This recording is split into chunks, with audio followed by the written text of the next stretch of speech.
I'm Justin Booher, and I found myself cooking in restaurants and cooking for other people through the need for really paying for school and making ends meet, and through doing that found how special it was to provide for others while also providing for myself. I love riding a bike. I really love riding bikes. I'm very comfortable on a bicycle in traffic, riding down the road. There's a lot of bike lanes in Phoenix, which makes it nice too. In between shifts at work, I decided I would ride home and make myself some kind of really cool, fun meal and then go back to work.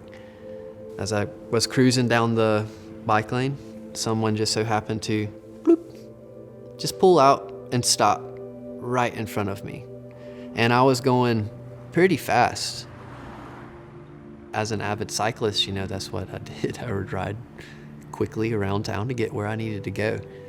And it just so happened to be fast enough that when I hit the back of their car, it broke my forks and I went face first through their back window, busted out the whole back window of their car with my face and my head, which is a pretty heavy impact.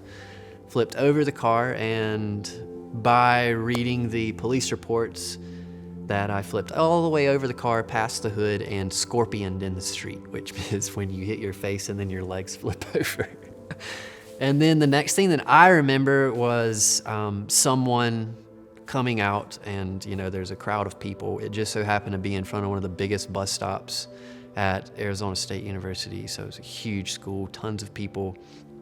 Someone shaking me, or not shaking, I don't know, like just touching me, to see if I was alive, you know? They probably were like, I don't know. There's blood everywhere. And I tried to push myself up and my arm did not work. That was like the first, whoa, kind of situation, like going to do something and it just not working at all, zero. So then these guys picked me up, carried me to the sidewalk, ambulance came. There just so happened to be one guy, I remember one guy that appeared out of nowhere as the guy that took my shirt off, wrapped it around my head, as my nose was basically like broke like off of my face in some sort of way. Stayed with me until the ambulance took me away. Went to the hospital. I was like in and out of consciousness. I didn't really know what was going on. Like I had, I think, 3 plastic surgeries, which is fun because I always get to say I've got a real expensive face. So I put everything back together.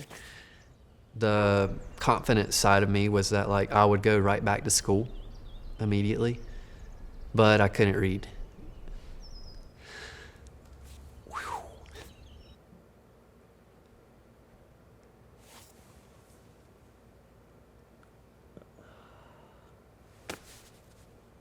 I couldn't remember what words meant. Or I could remember what they meant, but how they associated was non-existent. Like, it'd be like a sentence, you know? Like, what's a sentence? What are words? Why do we pick these words? That's where my mind began working.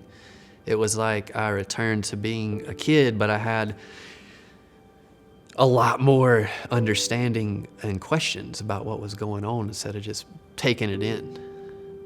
When you are really confused about what words mean or what somebody says or what you are saying and someone doesn't understand, that would be like some of the initial, like most intense, like burst of anger. It's like go from, you know, somebody that you might know that goes from like 0 to 100, like real quick. It's more like 0 to 1,000, like 0 to I'm gonna break everything because no one understands what I'm saying. They should be. I don't understand why they don't. I don't know anything else to say. There's nothing else I can do except like literally explode.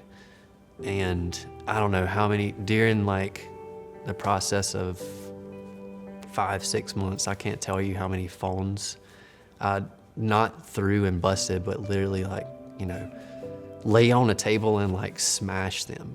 Why? I have no idea.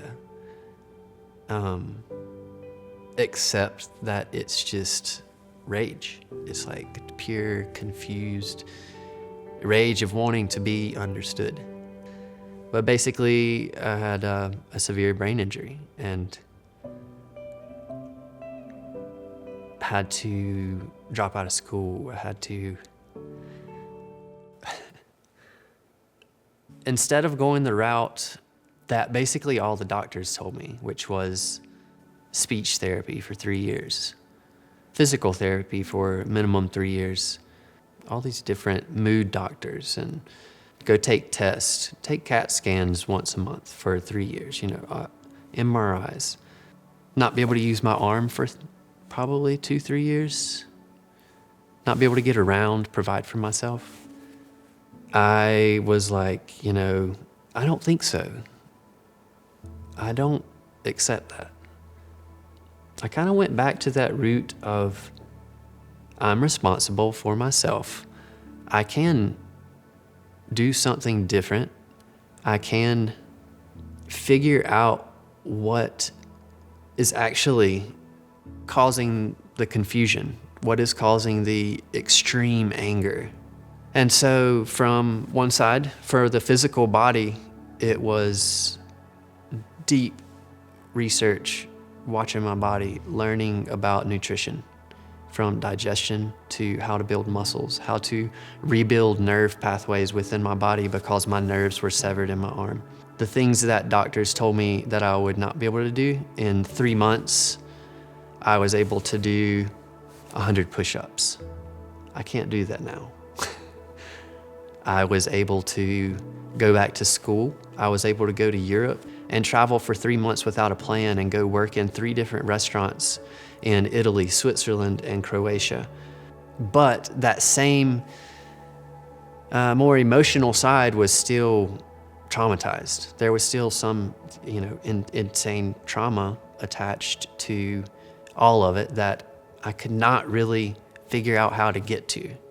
And that's where I had this experiment with LOTUSWEI for a month of inner peace, where for a month straight, I took inner peace religiously, 5 times a day. I probably had 4 or 5 bottles in the month because I started craving it in not like a sweet sense, in a physical sense, but what it started providing for me because of the unpeeling like an onion of layers.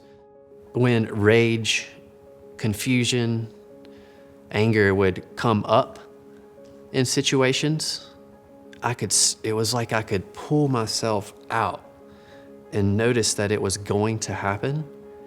I couldn't stop it yet, but I could stop what I was doing and walk away. I could begin to not let it control me. And that was like only a week, 2 weeks. And then from there, more and more, just like release, peel off, go away. Some of the biggest things that it relieved in that process were like communication, because it didn't help me speak. It unraveled the trauma that was causing all the confusion. I was able to be more self-aware of it. Like, oh, okay. Just being aware was enough to make a total change in my life, and how quickly people would begin to notice. I actually managed a huge restaurant during that process. I had an alarm on my phone during restaurant hours that would go off, and that's when I would stop, no matter what I was doing, and take flower essence. And it became a thing where everybody would join in. So it was almost like this cool, everybody joined my healing process, but they all got to experience it as well. I had, in 1 month, went from feeling like a totally different human, not myself at all, to being more like myself. What I was in the past, but also not so much the past, like a new version of myself. I didn't get better to be what I was before. The experience of this wreck, of the turmoil, and it didn't end there. I had to continue to work through it. But that was part of what I began to understand, was that it was okay and it was good that it happened, because I got to go through that experience. I got to learn about healing myself. I got to unfold something that I never would have realized or got to experience, and therefore not be able to touch or heal someone else.